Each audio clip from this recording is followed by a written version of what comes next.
Okay, so welcome back guys to another video. Today I'm going to share you the tomorrow's watch list that is of 16th August.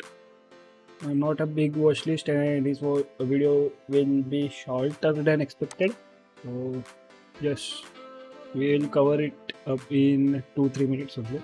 Okay, so the first one is Man Infra. Stock made around 26%, 27% move in 2-3 weeks and went sideways. So I'm waiting for the breakouts. Same with Valiant Industries Enterprises. Stock made 25% in 3-4 days, and volume has really picked up. And let's see if it breaks out or it goes sideways again. Same thing for IFGL Exporters.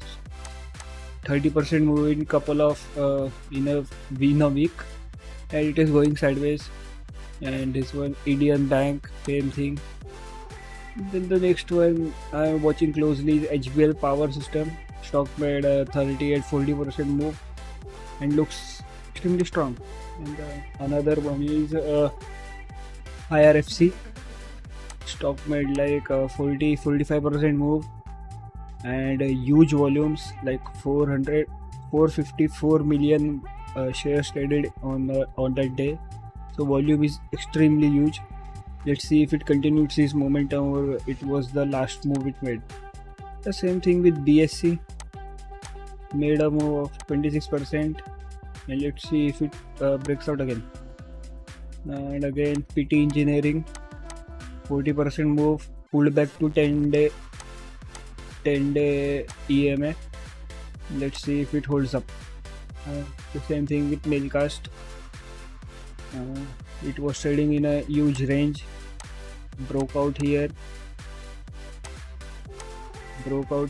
and let's see if it continues this momentum. The next one is HR Motors.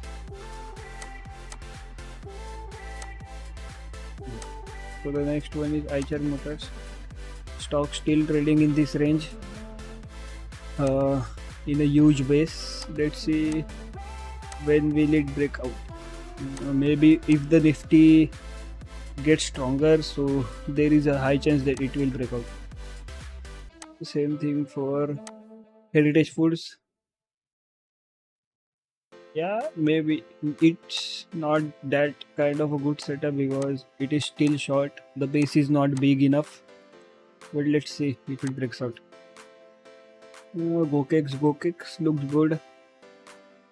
It broke out. Okay, so just ignore it. It broke out, but it had a huge rejection, so I didn't bought it.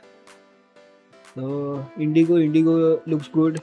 Found support on the 50-day EMA, and it is building a range here, so it looks good. And again eMudra building a range here. RVNL still trading in this range. It can go up with that. All railway stocks can go up at the same time, so keep an eye on it. I'm not trading on the futures segment because I mostly go long. I avoid shorting the stocks. So until and unless Nifty breaks out of this range and goes about 10-day or 20-day EMA, so till then I will not trade in future segment. Okay, so thank you guys.